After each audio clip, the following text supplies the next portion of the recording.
अस्सलामुअलैकुम वरहमतुल्लाहि वबरकातुह। वालेकुम अस्सलाम वरहमतुल्लाहि वबरकातुह। उम्मीद है आप सब खैरियत से होंगे। गुज़श्ता कल हम सब ने हरूफ तहज्जी और हरूफ मुफरदात इस सिलसिले में पढ़े थे।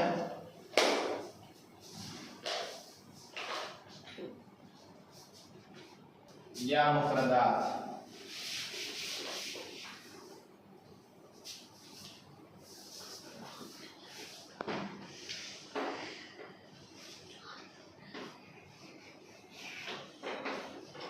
हरूफ तहज्जी या मुफरदात।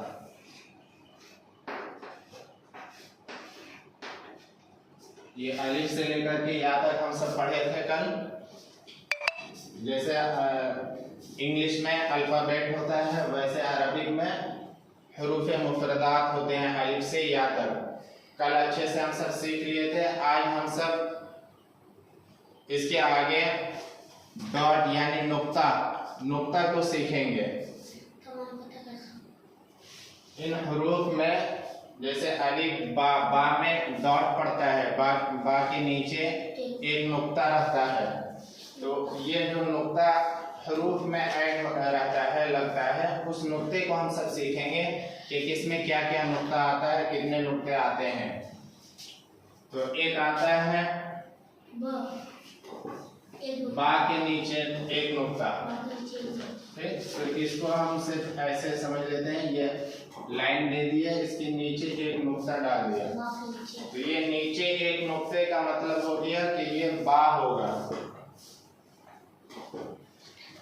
यही एक नुक्ता ऊपर रहेगा तो इसका मतलब नून होगा।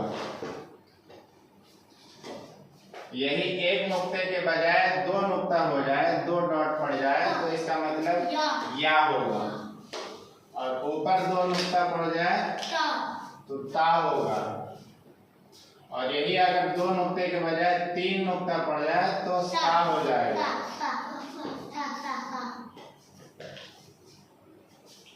तो ये नुक्ते को हम सब पहचान लिए।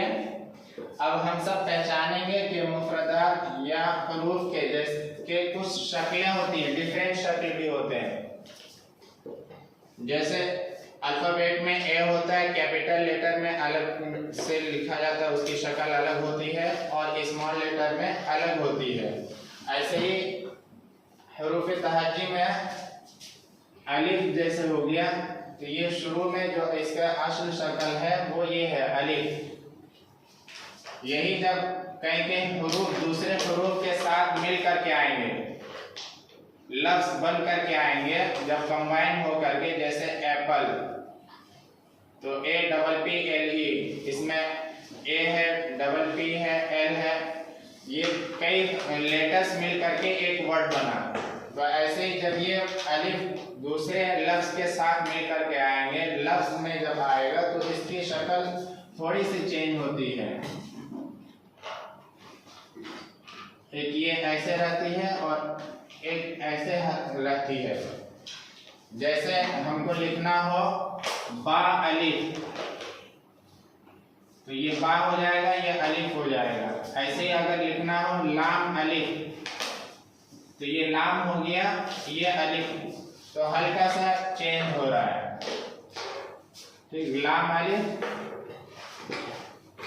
बा अलिफ, एक लाम अलिफ ऐसे भी होता है, लाम अलिफ।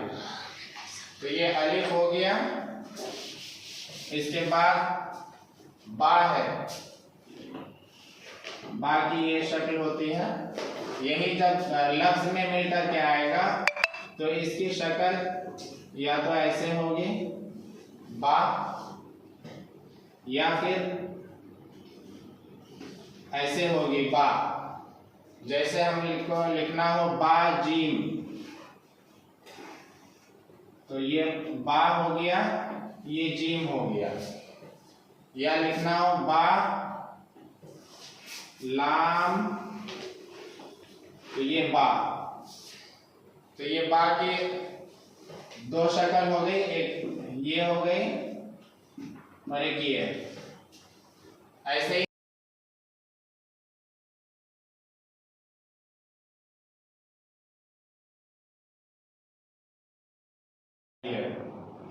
जब ये दूसरे हरूफ के साथ मिलकर के आएंगे, जैसे लिखें बा आइन, तो ये लास्ट में इसकी शक्ल ये रहेगी बा आइन। ऐसे ही लाम लिखें, लाम आइन लाम, तो ये एक शक्ल हो जाएगी लाम, दो शक्ल हो जाती है। एक ये, यही शुरू में अगर रहे जैसे आबादा, तो ये इतनी ही शक्ल इसकी रह जाती है आइन की, ये आबादा। ऐसे ही काफ की एक शक्ल होती है,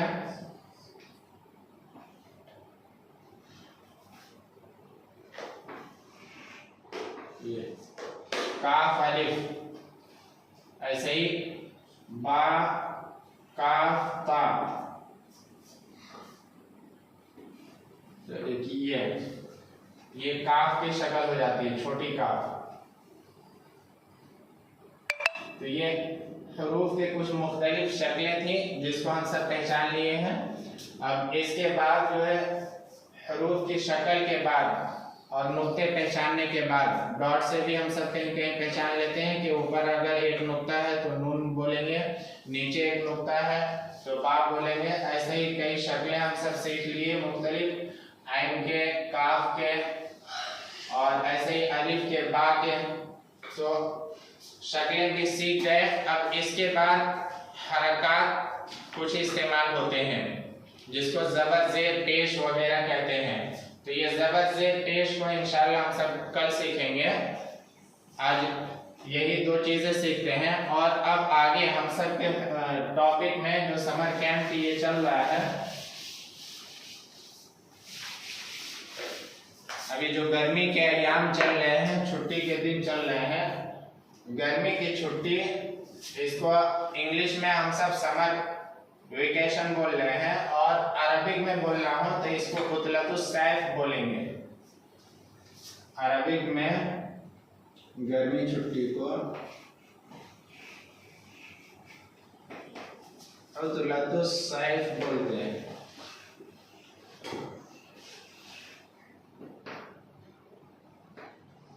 ठीक है, ये आइन की शक्ल अभी पढ़े, ये ता की शक्ल पढ़े थे अभी, बोलता। ये स्वाद भी जब हरूफ में मिल करके आएगा तो उसकी शक्ल इतनी रह जाती है, ये पूरा स्वाद ऐसे नहीं रह जाएगा, इतनी शक्ल इसकी रह जाती है। तो उतलतुस सैफ गर्मी के मुतालिक हम सब जो क्लासेस रखे हैं, इसमें कई मौजू पर हम सब पढ़ाई कर रहे हैं, साइंस वगैरह भी और दूसरी क्लासेस मैथ वगैरह भी चल रहे हैं, कंप्यूटर्स वगैरह भी चल रहा है। ये दीनियात का सेशन है। दीनियात में हम सब कुरान करीम को पढ़ने का तरीका जो सीखना है, वो हुरूफ अभी हम सब सीख रहे थे। अब इसके बाद हम सब डेली रूटीन भी है, हम सब के टॉपिक में, अनुमान में जो मौजू है उसके तहत रोज़मर्रा हमारा कैसे दिन रात हमारा कैसे गुजरे, रोज़मर्रा के उसूल क्या हैं, निज़ाम क्या है, उसके आदाब क्या हैं, इसको भी हम सब पढ़ रहे हैं साथ में। तो आज इंशाल्लाह हम सब शुरुआत करते हैं डेली रूटीन में का पहला हिस्सा, जो हम सब सो करके सबसे पहला काम जो हमारा उठने का होता है। जब हम रात हो गई, सो गए, तो सुबह जो हमारी होती है उठने से, तो उठने के ऊपर हम सब आज बात करेंगे कि सो करके जो उठते हैं उसके आदाब क्या हैं, उसके निज़ाम क्या हैं, उसकी सुन्नतें क्या हैं। तो आज हम सब सीखेंगे दुआ और सोकर उठने के आदाब।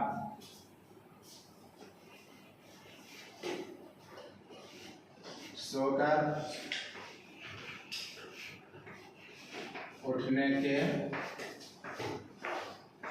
आदाब। तो जब भी हम सो करके उठे तो सबसे पहले जब उठ रहे हैं तो उठते ही अपने हाथ अपने हाथों से चेहरे को मलेंगे, आंखों को मलेंगे। सो करके जब उठ रहे हैं तो उठते ही हम सब अपने चेहरे को और आंख को मलेंगे ताकि नींद का जो खुमार है वो हट जाए। फिर जब नींद का खुमार हट गया तो हम सबसे पहले अल्लाह का शुक्र करेंगे, अल्हम्दुलिल्लाह बोलेंगे। फिर कलमा तैयबा रिपीट करेंगे 3 मरतबा, ला इलाहा इल्लल्लाह।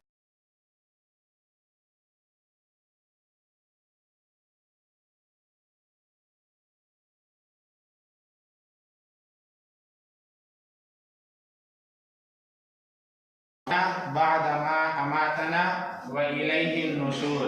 तो सप्लिकेशन भी हम सब सीखेंगे, दुआ भी हम सब सीखेंगे। तो सोकर उठने की दुआ हम लिख दे रहे हैं।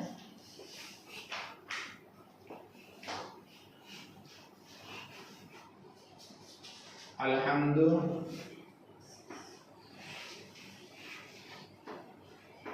लिल्लाहिल्लज़ी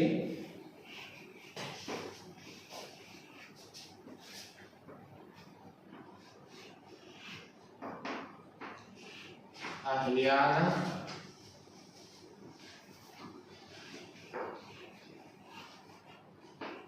बादमा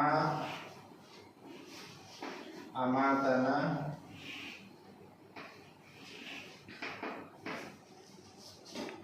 व इलैहिन नुशूर।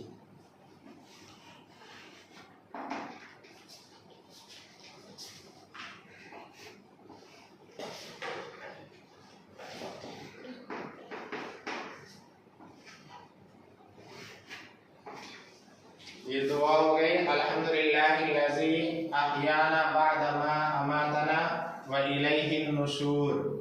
सो करके उठने की दुआ अल्हम्दुलिल्लाहिल्लज़ी अहयाना बादमा अमातना व इलैहिन नुशूर। इसका तर्जुमा हम बता दे रहे हैं कि तमाम तारीफ अल्लाह के लिए है जिसने हमें जिंदा किया बाद हमारे मरने के। तो मौत, ये नींद भी एक तरह की मौत है, एक छोटी मौत है, और जो आखिरी सांस बिल्कुल रुक जाती है, जो तदफीन हो जाता है, वो हकीकी मौत है। तो अल्लाह ताला का हम शुक्र अदा करते हैं कि अल्लाह ताला ने हमें इस छोटी सी मौत के बाद फिर दोबारा जिंदा कर दिया, ठीक है, और हकीकी लौट करके व इलैहिन नुशूर, और हमें अल्लाह ही की तरफ उठ करके जाना है, लौट करके जाना है। दुनिया जितने दिन का है हमारे मुकद्दर में लिखा हुआ है, हर एक की उम्र लिखी हुई रहती है कितने दिन जीना है। तो डेली जब हम रात में सोते हैं तो ये भी एक छोटी मौत की एक शक्ल है। तो उसके बाद ये दुआ पढ़ते हैं जिसका मतलब है कि तमाम तारीफ उस अल्लाह के लिए जिसने हमें मरने के बाद जिंदा किया और हमको उसी के तरफ लौट करके जाना है। तो ये दुआ हो गई सो करके उठने के, और आदाब हो गए। और एक आदाब ये भी है कि सो करके उठें तो हम मिसवाक करें। जैसे नमाजों के वक्त पे जब वजू करते हैं तो उस वक्त मिसवाक करना सुन्नत है, ऐसे सो करके जब उठें तो उठने के बाद भी मिसवाक करना ये अलग से सुन्नत है। और मिसवाक के हम अलग से कितने आदाब हैं, क्या उसके फजाइल हैं, वो अलग से इंशाल्लाह दूसरे दिन पढ़ेंगे। और अभी सोकर उठने के जो आदाब हैं वो बात चल रही है। तो जब उठेंगे चेहरा मलेंगे, हाथ मलेंगे, थोड़ी सी बेदारी आएगी तो अल्लाह का शुक्र अदा करेंगे, अल्हम्दुलिल्लाह बोलेंगे, फिर कलमा बोलेंगे, फिर उसके बाद दुआ पढ़ेंगे। फिर उसके बाद सोकर उठने के बाद हम दोनों हाथों को धोएंगे 3 मरतबा, क्योंकि रात में हम जब सो चुके थे तो हमको पता नहीं कि हमारा हाथ उस बेख्याली में, नींद में कहाँ कहाँ पहुँचा है, अगल बगल में इधर उधर कहाँ क्या चीज़ में हाथ लगी है, इसका अंदाज़ा नहीं रहता है। तो हम जो भी सोकर उठने के बाद बर्तन छुएं या किसी चीज़ को हाथ लगाएं तो बेहतर है कि उससे पहले हम अपने हाथों को धो लें, ठीक है। ये सो करके उठने के आदाब हो गए। अब उसके बाद हम सब क़ज़ाए हाजत को जाएंगे। क़ज़ाए हाजत हो गए। अब इसके बाद हम सब सीखेंगे कि हाजत कैसे करें, बैतुल खला कैसे जाएं।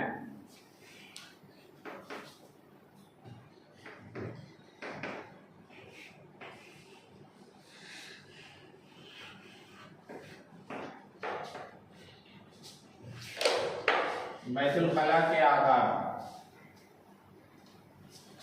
बैतुल खला के आदाब या सुन्नतें दोनों चीज बोल सकते हैं।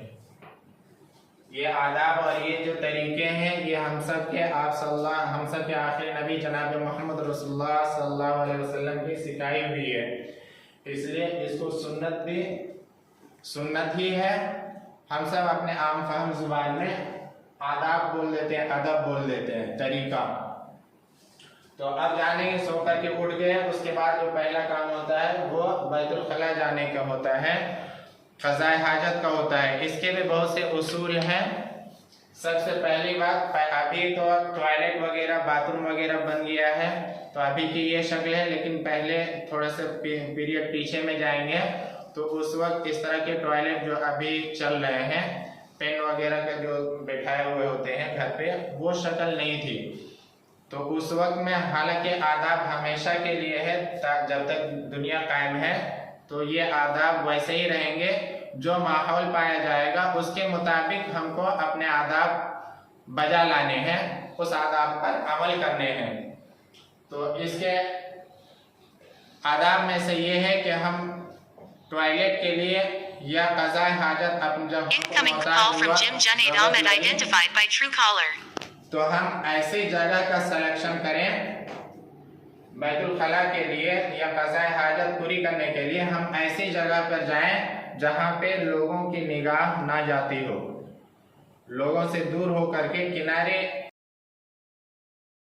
भी कर देंगे, अपने किए पर पानी बहाएंगे, सफाई का पूरा ख्याल रखेंगे। और अगर कॉमन टॉयलेट हो, कई लोगों का इस्तेमाल का हो, तो हम ज़्यादा देर बैठेंगे भी नहीं बैतुल खला के अंदर, या मैदान में ज़्यादा वक्त भी नहीं बिताएंगे, जितने जब तक ज़रूरत है तभी तक बैठेंगे।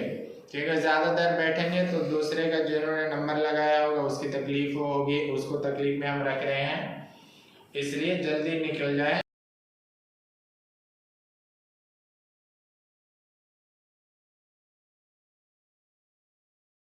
का सिलेक्शन करें जहाँ पे लोगों की निगाह ना पहुँचे, और ऐसी जगह चुने टॉयलेट के लिए। अगर मैदान में जाएं, खुली जगह में जाएं, तो ऐसी जगह का सिलेक्शन करें जहाँ की मिट्टी नरम हो, सख्त ना हो, ताकि पेशाब वगैरह करें तो उसके छींटे बदन पर ना पड़े। क्योंकि आमतौर से बहुत सी वईदें आए हैं कि और बहुत सी ऐसी चीज़ें आई हैं जिनके उससे अज़ाब कब्र होता है। ज़्यादातर जो आम तौर पर ज़्यादा हदीसें आई हैं कब्र के अज़ाब होने के, वो इसी सिलसिले में कि पेशाब के छींटों से ना बचना। तो इसीलिए टॉयलेट के लिए या इस्तिंजा के लिए जो सलग करें जगह का, खुले मैदान में जाएंगे तो नरम मिट्टी जहाँ पे हो ऐसी जगह पर बैठ करके करें, और ऐसी जगह पे कि लोगों के नज़रों से ओझल हो जाए। और ऐसी जगह भी ना हो जहाँ से लोगों का आना जाना हो। रास्ते में टॉयलेट नहीं करेंगे, ठीक, क्योंकि रास्ते के किनारे भी टॉयलेट करने से लोगों को तकलीफ देना हो जाएगा। जो लोग वहाँ से गुजरेंगे उनको बदबू मिलेगी, नज़र पड़ेगी, ख़राब लगेगा, तो इससे भी बचना चाहिए। प्लस ऐसी जगह में भी जहाँ पे लोग बैठते हों, जैसे कोई दरख्त है, सायेदार दरख्त है, वहाँ पे लोग सफ़र करते हैं तो धूप वगैरह होती है, तो उसकी छाँव में बैठ करके आराम करना चाहते हैं, तो वैसी जगह पर भी टॉयलेट नहीं करेंगे। अब आजकल के जो है घर में जो बाथरूम हो रहा है, टॉयलेट बना हुआ रहता है, तो उसमें जब जाएंगे तो वहाँ का तरीका ये होगा कि नंगे पाँव ना जाए, पैर में चप्पल पहन लें, और नंगे सर भी ना जाए, सर पे भी टोपी या कोई रुमाल या हमारी ख़वातीन दुपट्टा वगैरह डाल लें। और फिर टॉयलेट में जाएं या मैदान में जाएं तो वहाँ की एक दुआ है, वो दुआ पढ़ कर के जाएंगे। और दुआ से पहले बिस्मिल्लाह पढ़ेंगे। बिस्मिल्लाह पढ़ने से ये होता है कि ये हमारी शर्मगाह की हिफाजत करता है शयातीन से, जिन्नात के खिलवाड़ से, उसकी नज़र से, उसकी निगाह से हमारी हिफाजत करता है पोशीदा जगहों की। तो हमको टॉयलेट के जगह पे जब जाएं तो उससे पहले करीब पहुंच करके बिस्मिल्लाह पढ़ लें। बिस्मिल्लाह पढ़ेंगे।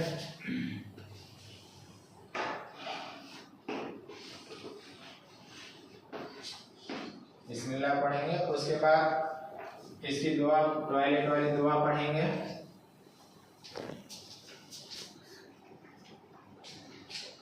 अल्लाहुम्मा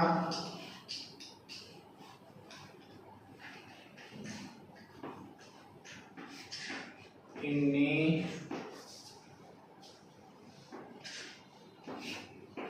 आऊज़ु बिका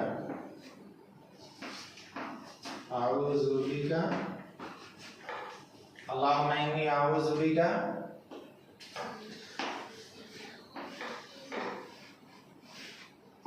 मिनल खुबूसी वल खबाइस।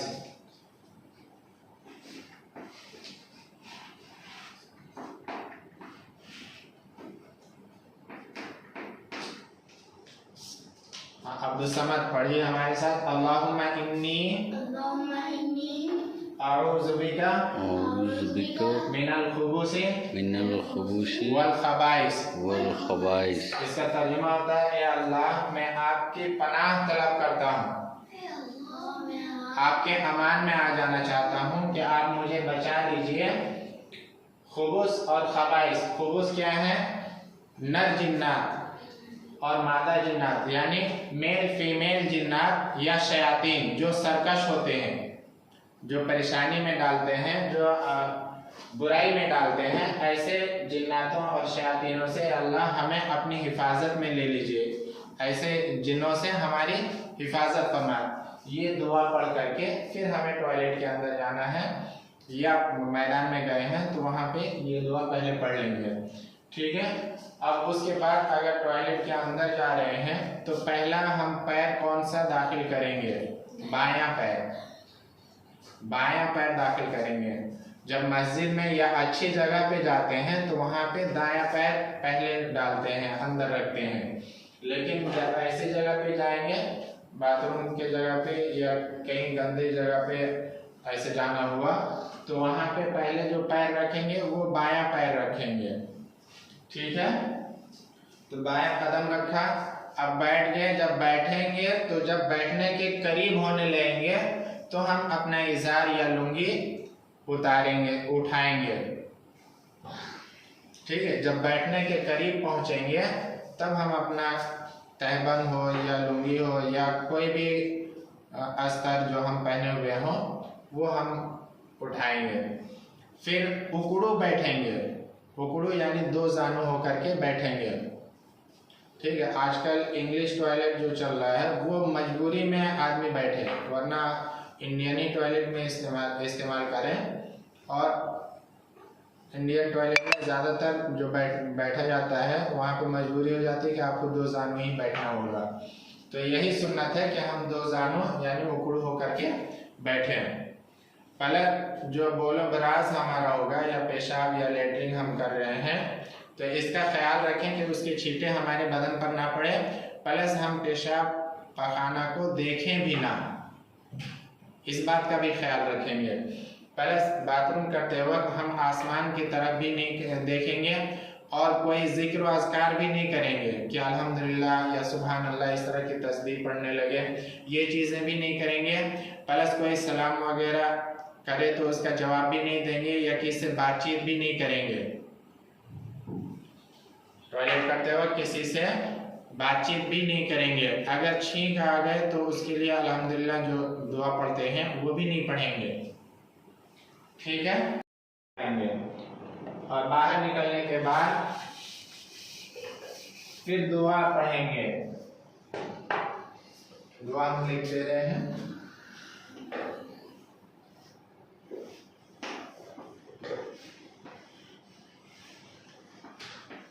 गुफरानका अल्हम्दु लिल्लाहिल्लज़ी, गुफरानका अल्हम्दुलिल्लाहिल्लज़ी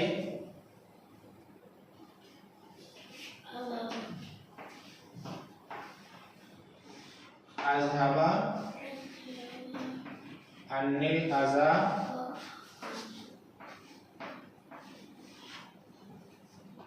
व आफ़ानी।